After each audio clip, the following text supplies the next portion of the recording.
Assalamualaikum warahmatullahi wabarakatuh pemirsa, senang sekali saya Nova Arianti dapat kembali hadir untuk menjumpai Anda dalam program Ruang Sehat, ruang seputar informasi kesehatan. Pemirsa Ruang Sehat, pada tanggal 29 Mei lalu kita memperingati Hari Lanjut Usia Nasional ke-25 tahun. Nah, kalau kita berbicara mengenai lansia, itu identik konotasinya dengan pikun, mudah sakit, serta tidak produktif seperti itu ya. Nah, tapi apakah lansia memang selalu seperti itu atau sebenarnya lansia tetap bisa sehat dan aktif di usianya?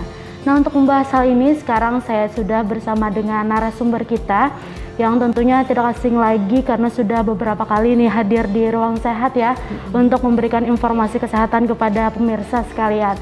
Nah, sekarang saya bersama dengan Dr. Oni Erawati selaku dokter umum. Ya. Halo dok, gimana kabarnya hari ini nih? Alhamdulillah harinya sangat panas dan kita mudah-mudahan selalu sehat. Amin ya. Baik, langsung saja nih dok berbicara mengenai lansia. Ya. Sebenarnya yang dimaksud dengan lansia ini dari umur berapa sebenarnya dok? Oke. Jadi lansia, kita sering sekali mendengar istilah lansia. Lansia itu lanjut usia. Lanjut usia itu sebenarnya kalau dari segi pengertian itu sangat banyak sekali. Jadi yang mudah kita pahami adalah bahwa lansia itu, sebelum kita berbicara tentang umurnya nih, jadi lansia itu adalah suatu proses di mana dia merupakan suatu fase akhir dari kehidupan kita, yang mana dari kita lahir, dari bayi, anak, remaja, dan inilah fase kita yang terakhir, yaitu adalah fase lansia. Di mana lansia ini tidak mungkin tidak bisa ditolak karena pasti akan terlewati menjadi lansia. Nah, lansia sendiri menurut Undang-Undang nomor 13 tahun 1998 maupun juga yang dikatakan oleh WHO menyatakan bahwa yang disebut dengan lansia itu adalah orang yang berusia lebih dari 60 tahun. Nah, kalau kita sendiri kalau ada yang disebut dengan istilah prelansia. Ada lansia yang lebih lanjut dan ada yang lanjut usia yang lebih daripada yang lain. Kalau usia 45 tahun sampai 59 tahun itu masuk prelansia. Jadi, jadi prelansia itu berarti kita memasuki ambangnya menjadi lansia yang sesungguhnya nantinya. Nah, lansia kalau 60 sampai 74 tahun itu kita disebut dengan lansia yang disinilah masa-masa keemasan karena banyak sekali orang tidak mencapai pada titik ini. Artinya masa keemasan tidak semua orang kan bisa mencapai umur itu yang sekarang ini. Nah, kalau sudah 75 sampai 90 tahun itu maksudnya adalah lansia yang lebih lanjut, dan lebih dari 90 tahun itu adalah yang disebut dengan sangat lanjut usia. Dan di situ sangat lanjut usia. Jadi ada 4 kategori kalau menurut WHO. Iya. Oke, baik. Perubahan apa yang dialami ketika sudah lansia dok? Apakah cuman fisiknya saja yang berubah atau seperti apa? Oke, jadi tadi yang sudah Ulun sebutkan bahwa kita menjadi lansia itu bukanlah merupakan sesuatu yang menakutkan sebenarnya. Jadi lansia itu setiap orang pasti akan menemui fase tersebut. Di sini akan terjadi perubahan yang satu, kalau kita bilang itu secara fisik ya, secara fisiknya, terus juga secara psikologisnya, secara kognitifnya itu akan berubah. Misalnya secara fisik antara orang yang sudah lanjut usia dengan yang masih muda seperti kayak Mbak Sherly, jelas lah dari segi kulit, dari segi mata itu jelas berbeda. Tapi ingat bahwa tidak mungkin bahwa kita bisa mempertahankan kondisi kita untuk memperlambat, tapi bukan sama sekali kita jadi awet muda yang sama sekali tidak ada terjadi perubahan, tidak, tapi memperlambatnya saja. Jadi nanti mungkin ada teknik-tekniknya bagaimana supaya kita bisa memperlambat itu. Kemudian yang kedua secara psikososial ya, artinya dari segi psikologisnya seorang tua ini biasanya misalnya dia memiliki suatu peran yang sangat penting pada saat dia menjadi lansia. Dia akan menjadi sesuatu yang tidak merasakan sesuatu yang tidak, aku nih kada jadi siapa-siapa deh. Mereka lalu merasa kayak sensitif, lebih mudah jadi menarik diri dan lain sebagainya. Nah, hal itu terjadi sebenarnya mengapa ya dok misalnya? Hal itu bisa terjadi Terjadinya itu karena memang pada saat kita lansia itu terjadi ketidakseimbangan di mana antara kondisi keadaan kita itu tidak mampu menseimbangkan antara nih yang terjadi sekarang, stres terhadap fisiologisnya yang berubah. Jadi itu yang terkadang biar kita hal-hal yang seperti itu bisa timbul terjadi kepada kita, selain yang lain-lainnya. Nah berbicara mengenai penurunan fisiologis tadi nih dok, nah itu terjadi secara bersamaan penurunannya atau terjadi secara bertahap seperti itu? Jadi orang menjadi lansia, penurunan fungsi yang dialami oleh seseorang itu bertahap, Mbak. Jadi tidak semuanya sama gitu. Terkadang kita duluan rambut misalnya, dari fungsi atau dari matanya misalnya. Mbak, kalau misalnya nih mata kita ada kan lingkaran ini itu namanya kan kayak arcus seniors. Arcus seniors itu timbul pada usia yang memang sudah degeneratifnya. Itu adalah tanda bahwa orang ini berarti sudah di atas pada 50 tahun. Kalau pada saat sekarang ini kita masih muda itu timbul, itu kan perlu dipertanyakan juga. Apakah yang terjadi pada orang ini sehingga sudah timbul, bisa karena pengaruh matahari, misalnya itu salah satu ya. Terus juga kalau misalnya orang nih gigi habis misalnya gitu kan, ada orang giginya habis tapi rambutnya tidak ubanan misalnya, itu juga berpengaruh. Dalam artian tidak semua tuh sekaligus langsung secara terjadi, bersamaan tidak, dia bertahap, artinya tuh kayak sedikit demi sedikit. Semua orang ketika masuk lansia kan mulai mengalami penurunan fungsi bagian tubuh nih dok. Nah itu bisa dikendalikan, maksudnya tuh itu apakah tergantung pola hidup ketika masih muda dulu atau seperti apa? Jadi disinilah yang tadi disebutkan bahwa kita itu mungkin dengan memperhatikan pola pada saat kita lagi masih mudanya seperti apa, itu akan berimbas pada saat kita lagi nanti pada menjelang lansianya. Iya. Jadi ketika seseorang tersebut, terkadang kan kita ini memang sudah waktunya aku nih lansia, jadi kayak seolah-olah pasrah dengan kondisi. Padahal kita pengennya lansia itu dia tetap aktif, mandiri dan produktif. Jadi artinya dia tidak tergantung dengan orang lain, dan juga di sini kalau dianya dari awal mudanya pola hidupnya teratur, pola hidupnya sehat, insya Allah sampai ke lansianya dia akan tetap bertahan bagus. Begitu juga kayak seperti ini. Tidak usah jauh-jauh, ada orang ketika dia sudah berusia 50 tahun tapi awet muda tetap seperti usia 30 tahun. Dari segi fisiknya, dari segi kulitnya dan lain sebagainya. Bukan berarti dia kaya lalu karenanya sugih bisa perawatan dan ya. sebagainya. Tidak, perawatan itu tidak mahal, tapi kita bagaimana pola hidup kita. Dari pola hidup itu misalnya dari pola istirahat, tidur yang cukup, tidak begadang, pola makan, makanan kada sembarangan, tidak terlalu banyak gula, lemak dan sebagainya, tapi sudah diatur dari sejak muda. Itu berpengaruh sekali nanti ke tuanya. Karena penyakit itu tidak timbul saat kayak langsung. Ketika ini makan ini langsung timbul, tidak, tapi akumulatif dari yang lama-lama berproses seperti itu. Betul, berproses. Nah benarkah ketika sudah lansia ini kita harus ekstra hati-hati karena rentan akan terkena suatu penyakit? Iya, jelas lah. Apalagi pada masa sekarang ya, jadi pada masa pandemi COVID, bukan berarti kita itu melakukan diskriminatif terhadap lansia, tidak, tapi merupakan suatu bentuk perhatian kita bahwa lansia ini dia memang memiliki, kan tadi itu ada penurunan fungsi. Penurunan fungsi ini termasuk fungsi imunologis, artinya daya tahan tubuh dia itu turun. Jangankan daya tahan tubuh, terkadang indera perasa pun beda. Istilahnya pengecapnya beda. Jadi ketika makanya makan itu terkadang kan koler tuh orang tua. Kayak kada berasa aja pahit dan lain sebagainya. Lalu makannya kan sedikit biar kita itu. Itu berpengaruh sekali kalau ketika daya tahan tubuhnya juga mulai turun karena memang sel-selnya kan berubah. Nah, pada saat itulah ketika infeksi itu mudah sekali datang ke tubuh, dan ketika dilawan itu kalah kan otomatis timbul sakit. Jangankan untuk penyakit, hati-hati juga kalau misalnya lagi beraktivitas, jalan-jalan gitu, hati-hati, jangan terlalu kayak aktivitas yang terlalu berat. Karena apa? Rapuhnya tulang dan lain sebagainya pada orang lansia kan lebih masa tulangnya itu lebih kurang padat ya dibandingkan yang pada saat kita masih muda. Jadi mudah untuk patah kalau dia jatuh misalnya kayak gitu. Jadi harus lebih berhati-hati Iya, seperti itu, Dok. ekstra hati-hati. Ekstra hati-hati. Oke, baik. Penyakit apa yang sering dialami oleh para lansia nih, Dok? Nah, mengenai penyakit sebenarnya penyakit apa saja bisa terjadi karena dengan strukturnya yang sudah mulai berubah, fungsi-fungsi banyak yang berkurang, Imun mulai berkurang jadi juga lah ya. mulailah banyak terjadi penyakit.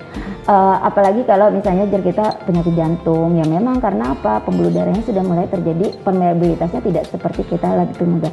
Hipertensi mudah sekali terjadi pada orang lansia. Terus itu juga mengapa sering kambuh penyakit lambungnya, ya karena dari segi asupan nutrisinya yang kurang dan lain sebagainya, itu menyebabkan lambungnya yang seharusnya menggerus, dan itu tambah kosongnya cepat, lalu terjadilah kita asam lambungnya naik dan lain sebagainya. Belum lagi kalau masalah stres, depresi, yang apalagi kondisi sosial maupun psikologis si lansia itu sendiri. Nah, itu sangat berpengaruh. Jadi disinilah peran keluarga juga, bagaimana supaya nanti sama-sama loh, lansia itu jangan dianggap seperti orang yang tidak berharga, karena mereka itu sebenarnya dari mereka itulah kita menjadi orang sampai sekarang ini kan, seperti itu. Iya. Oke, baik, kita akan melanjutkan perbincangan kita lagi nih, Dok. Baik pemirsa, jangan kemana-mana, tetap di Ruang Sehat, ruang seputar informasi kesehatan.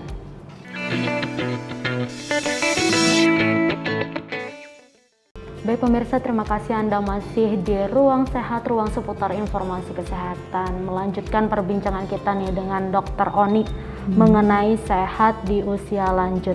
Dok, sebenarnya yang masuk dalam kategori lansia yang produktif dan aktif itu seperti apa sih, Dok? Oke.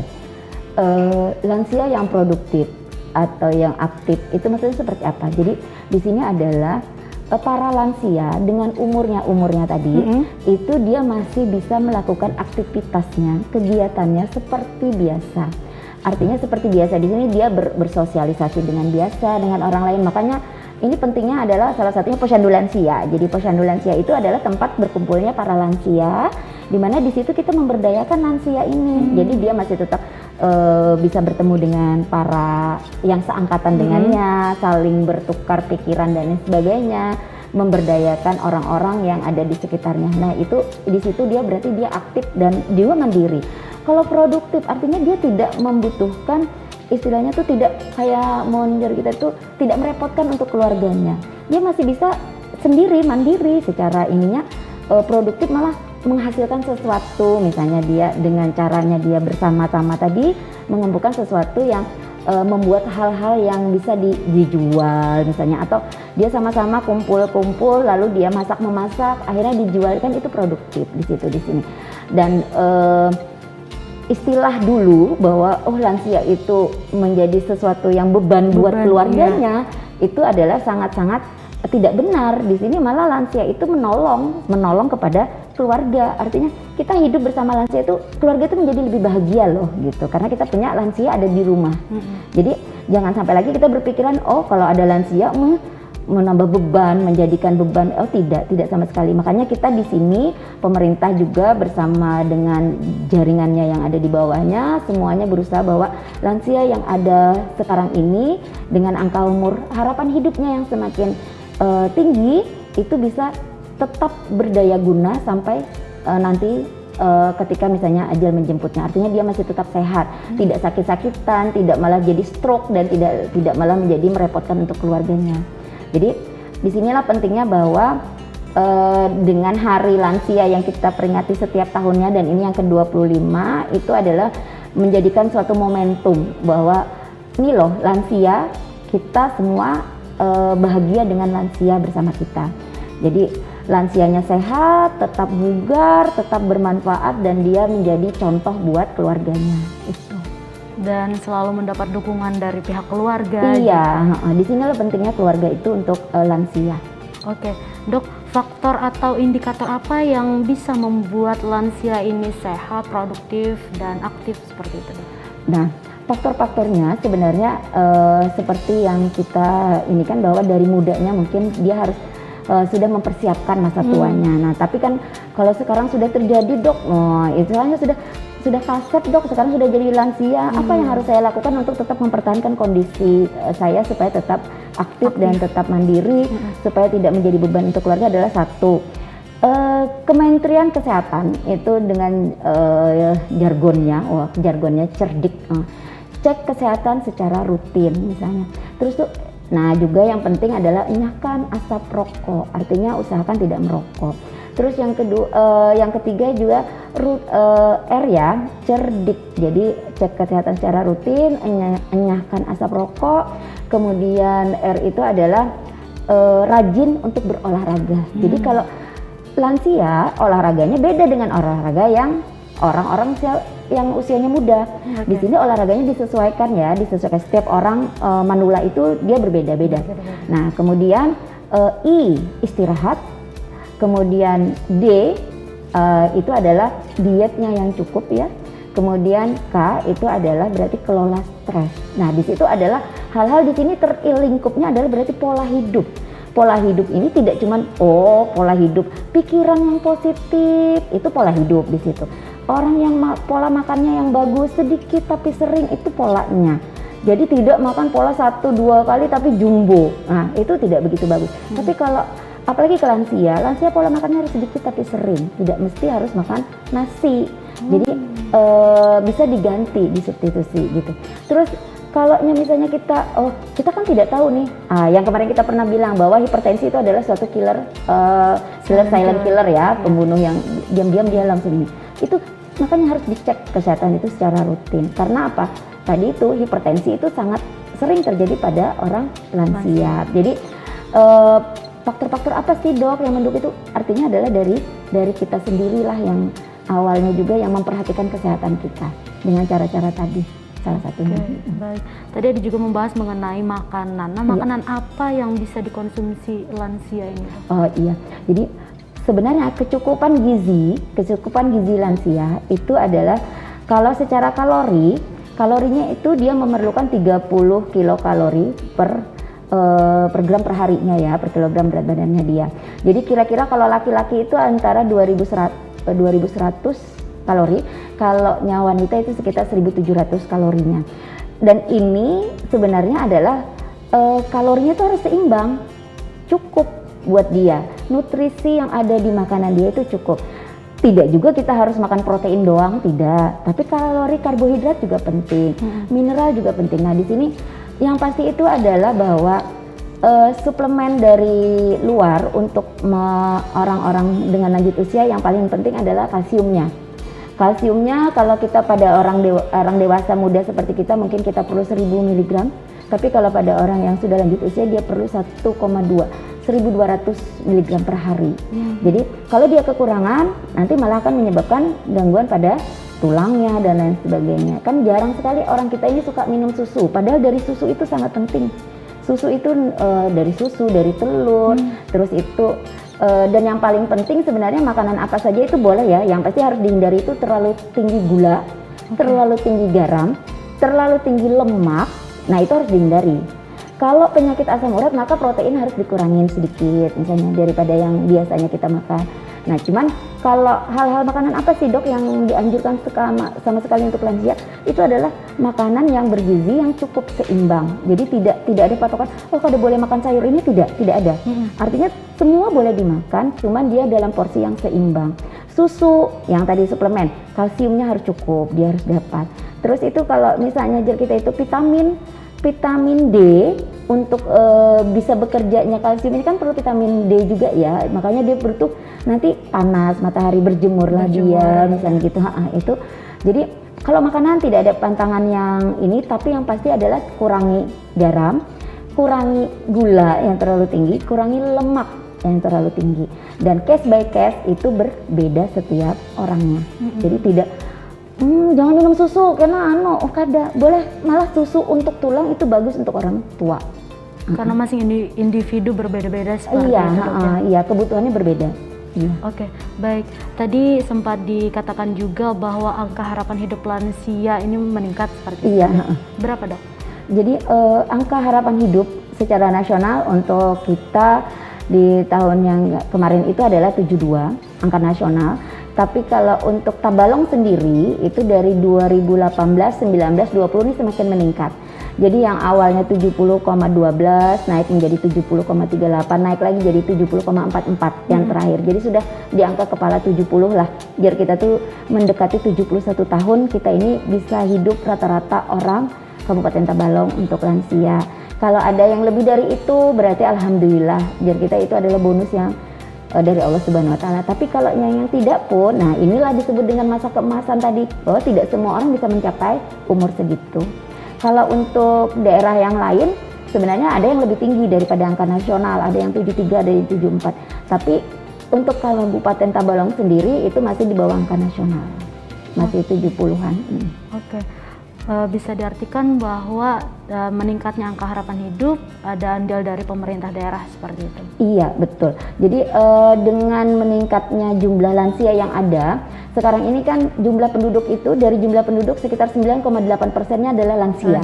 Dan ini merupakan salah satu kesuksesan juga buat dari pemerintah bahwa bisa memberikan pelayanan yang terbaik dan diharapkan dengan semakin besarnya jumlah lansia yang ada ini, kemudahan akses mendapatkan pelayanan, terus itu dia juga untuk cek kesehatan dan lain sebagainya, dia lebih mudah sehingga umur harapan hidup semakin bisa meningkat.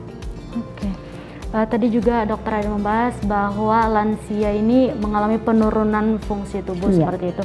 Dan lansia juga bisa dikatakan bahwa mudah pikun seperti itu, Dok ya. Kenapa itu, Dok? Oh iya, jadi sebenarnya kalau istilah pikun, kalau dulu kan disebut dengan demensia senil demensia. Jadi istilahnya memang secara degeneratifnya dia bahwa terjadi penurunan fungsi otak kan. Jadi menjadi kita itu sel-sel otaknya, dendrit, neuron, aksonnya itu sudah tidak sereaktif yang waktu anak masih muda atau ininya. Nah, tapi jadi kita itu kalau seorang lansia itu makanya dia bisa mengalami kepikunan itu karena memang secara degeneratifnya terjadi perubahan pola sel. Tapi tidak semua orang lansia loh ya mengalami pikun. Nah itu juga nanti mungkin ada perlu kita sampaikan juga tentang bagaimana sih membuat orang itu menjadi tidak mudah lupa atau pikun. Kan beda ya antara pikun dengan orang yang mudah lupa. Saya juga mudah lupa kacamata di mana misalnya. Tapi kan tidak selalu dan waktu tidak merubah pola gerak kita itu tidak akan terjadi perubahan ketika kita orang mudah lupa. Kalau orang pikun dia akan mempengaruhi kondisi kehidupan sehari-harinya. Kalau pikun seperti itu. Jadi beda antara pikun dengan mudah lupa. Beda, Dok. Oke, baik. Kita akan melanjutkan perbincangan kita lagi, Dok, nih mengenai tips agar lansia tidak mudah pikun. Jadi pemirsa jangan kemana-mana, tetap di Ruang Sehat.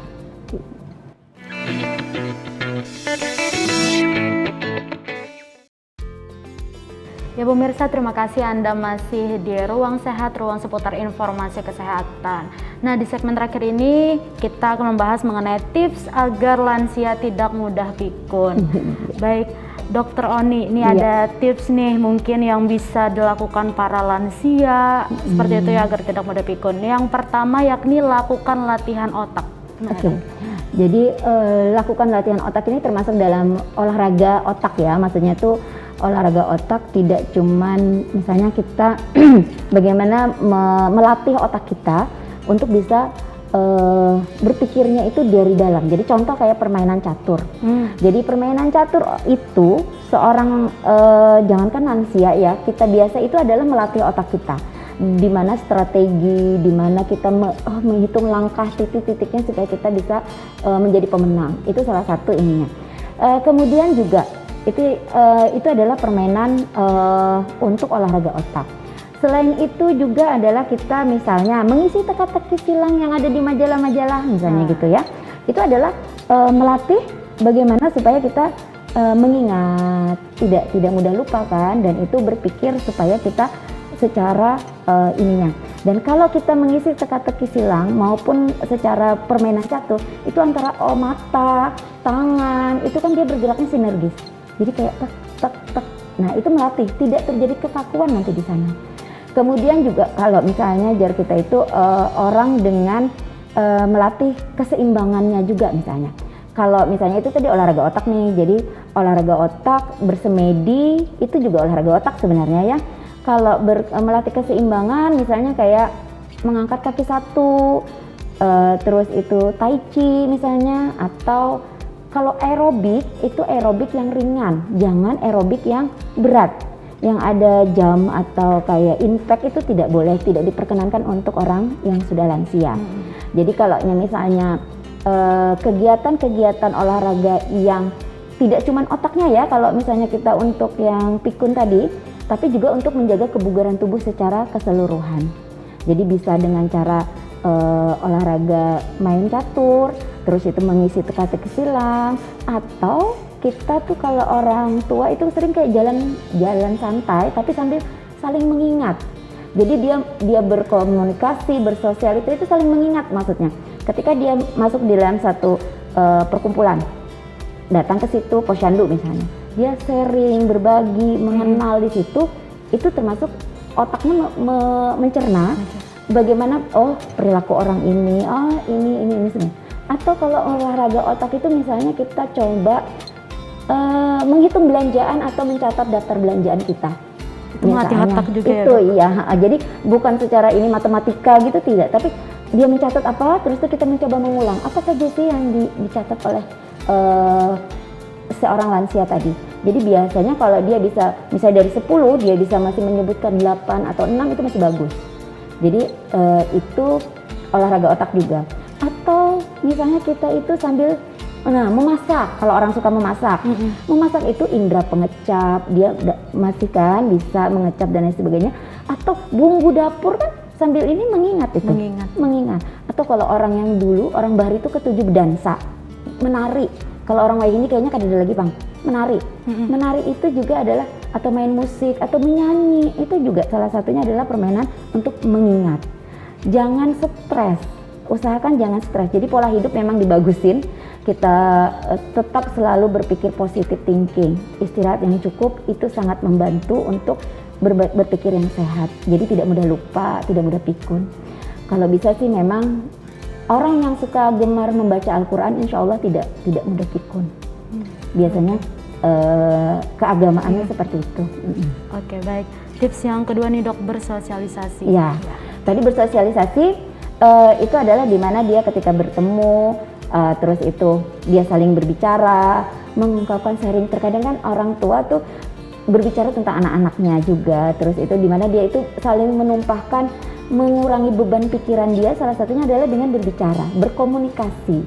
Terkadang orang lansia itu artikulasi untuk berbicaranya kan sudah mulai tidak begitu sepasif kita orang muda. Nah, dengan dia bersosialisasi itu melatih komunikasi salah satunya.